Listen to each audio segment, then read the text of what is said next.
Hi all, എല്ലാവർക്കും പുതിയ വീഡിയോയിലേക്ക് സ്വാഗതം. ഇന്നത്തെ ദിവസത്തിൻ്റെ പ്രത്യേകതയുണ്ട്. ഇന്ന് 14/3/2025 ബ്ലഡ് മൂൺ അഥവാ റെഡ് മൂൺ ഡേ ആണ്. റെഡ് മൂൺ അഥവാ ബ്ലഡ് മൂൺ എന്ന് പറയുന്നത് അതൊരു റെയർ ഈവൻ്റ് ആണ്. അത് ടോട്ടൽ ലൂണാർ എക്ലിപ്സ് ഉള്ള ദിവസങ്ങളിൽ മൂണ് റെഡായിട്ട് മാറുന്ന ഒരു സമയമാണ്. ഇത് ഈ പറയുന്ന മെഡിറ്റേഷനൊക്കെ ചെയ്യുന്ന ആൾക്കാരെ സംബന്ധിച്ചിടത്തോളം ഒരു ട്രാൻസ്ഫർമേഷൻ്റെ ഒരു സമയം കൂടിയാണ്. ഡീപ്പ് മെഡിറ്റേഷനൊക്കെ ഏറ്റവും പറ്റിയൊരു ടൈമാണ് ഈ പറയുന്ന ബ്ലഡ് മൂൺ അഥവാ റെഡ് മൂൺ എന്നൊക്കെ പറയുന്ന ഡേ എന്ന് പറയുന്നത്.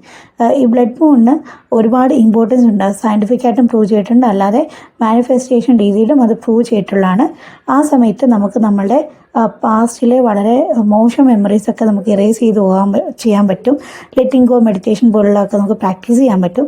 പിന്നെ ഡീപ്പ് സ്പിരിച്വൽ എവേക്കനിങ്, നമ്മുടെ ഉള്ളിലുള്ള ആ ഒരു സ്പിരിച്വൽ ശക്തിയെ നമുക്ക് എവേക്കൻ ചെയ്യാൻ പറ്റും. പിന്നെ മാനിഫെസ്റ്റേഷൻ ആൻഡ് എനർജി റിലീസ്, മാനിഫെസ്റ്റേഷനൊക്കെ ചെയ്യുന്ന ആൾക്കാരെ സംബന്ധിച്ചിടത്തോളം നമ്മൾ ഈ സമയത്ത് മനസ്സിൽ വിചാരിക്കുന്ന കാര്യങ്ങൾ ഉറപ്പായിട്ടും നടക്കും. അതേപോലെ emotional healing and balance, connection with universe, തീർച്ചയായിട്ടും പ്രപഞ്ചവുമായിട്ടുള്ളൊരു ഡീപ്പ് കണക്ഷൻ നമുക്ക് ഉണ്ടാക്കാവുന്ന ഒരു സമയമാണ് ഈ പറയുന്ന റെഡ് മൂൺ അഥവാ ബ്ലഡ് മൂൺ ഡേ എന്ന് പറയുന്നത്. ഇതിന് മെഡിറ്റേഷൻ ചെയ്യാൻ വേണ്ടിയിട്ട് പ്രധാനമായിട്ടും നമ്മൾ തിരഞ്ഞെടുക്കേണ്ടത് ഔട്ട്ഡോർ ആണ്. ഇപ്പം നിങ്ങൾക്ക് ഔട്ട്ഡോർ തിരഞ്ഞെടുക്കണം എന്ന് പറയുന്നത് ചന്ദ്രനെ കാണാൻ വേണ്ടിയിട്ടാണ്. ഇൻ കേസ് നിങ്ങൾക്ക് ചന്ദ്രനെ കാണാൻ പറ്റുന്നില്ല എന്നുണ്ടെങ്കിൽ നിങ്ങൾ പിന്നെ ഇൻഡോറിൽ തന്നെ ചന്ദ്രനെ കാണാൻ പറ്റുന്ന വളരെ ശാന്തമായിട്ടുള്ളൊരിടം കണ്ടെത്തണം. ഇപ്പം പൊതുവെ പറയുന്നത് യോഗ മാറ്റിലിരിക്കണം എന്നാണ്. ഇപ്പോൾ ഈ യോഗ മാറ്റിലൊക്കെ ഇരിക്കാൻ പറ്റാത്ത ആൾക്കാരാണെങ്കിൽ ഒരു കസേരയിൽ വളരെ റിലാക്സ് ആയിട്ട് ഇരുന്നാലും മതി. എന്ത് തന്നെയാണെങ്കിലും അത് ചെയ്യുന്നതിന് മുമ്പ് ഡീപ്പ് ബ്രീത്ത് എടുക്കുക, ശ്വാസം ഉള്ളിലേക്കും പുറത്തേക്കും വിടുക. എന്നിട്ട് നമ്മൾ നമ്മളുടെ ഉള്ളിലേക്ക് ചന്ദ്രൻ്റെ ആ ഒരു എനർജി, ലൂണാർ എനർജി നമ്മളുടെ ശരീരത്തിലേക്ക് പ്രവഹിക്കുന്നതായിട്ട് വിഷ്വലൈസ് ചെയ്യുക. എന്നിട്ടാണ് നമ്മൾ മാനിഫെസ്റ്റേഷൻ ചെയ്യേണ്ടത്. നമ്മൾക്ക് എന്തൊക്കെ ആഗ്രഹങ്ങളാണ്, അത് പ്രത്യേകിച്ച് 3 ആഗ്രഹങ്ങൾ മാത്രമേ നമ്മൾ വിചാരിക്കാൻ പാടുള്ളൂ. 3 എന്ന് പറയുന്നത് ന്യൂമറോളജിയിൽ വളരെ പ്രസക്തിയുള്ളൊരു നമ്പറാണ്.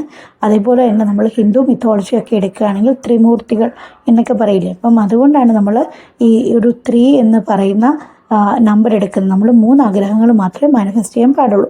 അതിൽ ഒന്നാമത്തെ നമുക്ക് റിലേഷൻഷിപ്പ് വേണമെങ്കിൽ എടുക്കാം. ഇപ്പം നിങ്ങൾക്ക് പിന്നെ എന്താ പറയുക, ഇഷ്ടമുള്ള ഒരാളിനെ വിവാഹം കഴിക്കണമെങ്കിൽ അത് നിങ്ങൾക്ക് മാനിഫെസ്റ്റ് ചെയ്യാം. അത് നിങ്ങൾക്ക് സ്വപ്നം കാണാം. അത് നടന്നു കഴിയുമ്പോൾ ഒരു സന്തോഷം നിങ്ങൾക്ക് നിങ്ങളുടെ ഉള്ളിൽ നിറയ്ക്കാം. പിന്നെ അതുപോലെ ഇപ്പോഴുള്ള ഒരു ഫാമിലി ലൈഫിൽ എന്താ പറയുക, സ്നേഹവും സന്തോഷവും ഒക്കെ നിറയുന്നതായിട്ട് നിങ്ങൾക്ക് മാനിഫെസ്റ്റ് ചെയ്യാവുന്നതാണ്.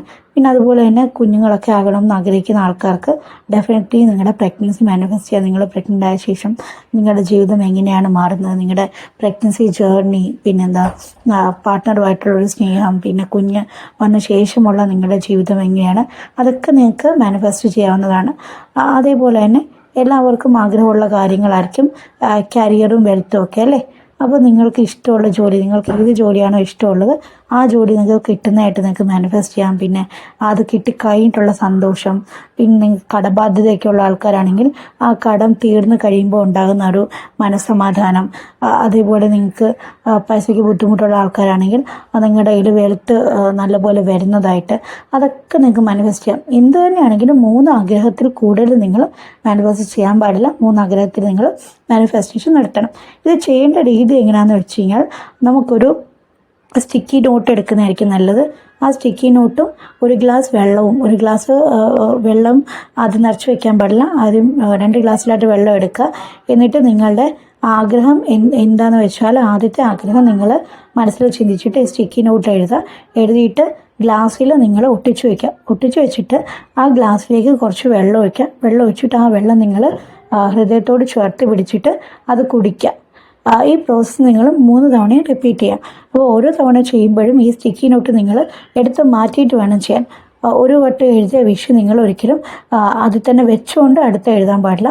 പിന്നെ എഴുതുമ്പോൾ കഴിയുന്നതും റെഡ് പേന വെച്ചിട്ട് എഴുതുവാണെങ്കിൽ അത് വളരെ നല്ലതായിരിക്കും. പ്രത്യേകിച്ചും മാനിഫെസ്റ്റേഷൻസ് ഒക്കെ എഴുതുമ്പോഴത്തേക്കും റെഡ് പേന ഉപയോഗിക്കുന്നത് വളരെ നല്ലതാണെന്നാണ് പറയുന്നത്. ഏതായാലും ഈ ടെക്നിക്കുകൾ ഉപയോഗിച്ച് നമുക്ക് നമ്മുടെ ഇഷ്ടമുള്ള കാര്യങ്ങൾ നേടിയെടുക്കാൻ സാധിക്കട്ടെ എന്ന് ഞാൻ എല്ലാവരെയും ആശംസിക്കുന്നു. അതുപോലെ ഞാനും ഇന്ന് ബ്ലഡ് മൂൺ മാനിഫെസ്റ്റേഷൻ ചെയ്യുന്നുണ്ട്. നമുക്ക് ഒരുമിച്ച് തന്നെ നമ്മുടെ ആഗ്രഹങ്ങൾ നേടിയെടുക്കാം. പിന്നെ ഈ വീഡിയോ എല്ലാവർക്കും ഇഷ്ടപ്പെട്ടെങ്കിൽ ലൈക്ക് ചെയ്യുക, സബ്സ്ക്രൈബ് ചെയ്യുക, അതുപോലെ തന്നെ നിങ്ങളുടെ കമൻറ്റുകളും അറിയിക്കുക. അടുത്ത വീഡിയോയിൽ കാണുന്നതിന് വരെ ബൈ ബൈ.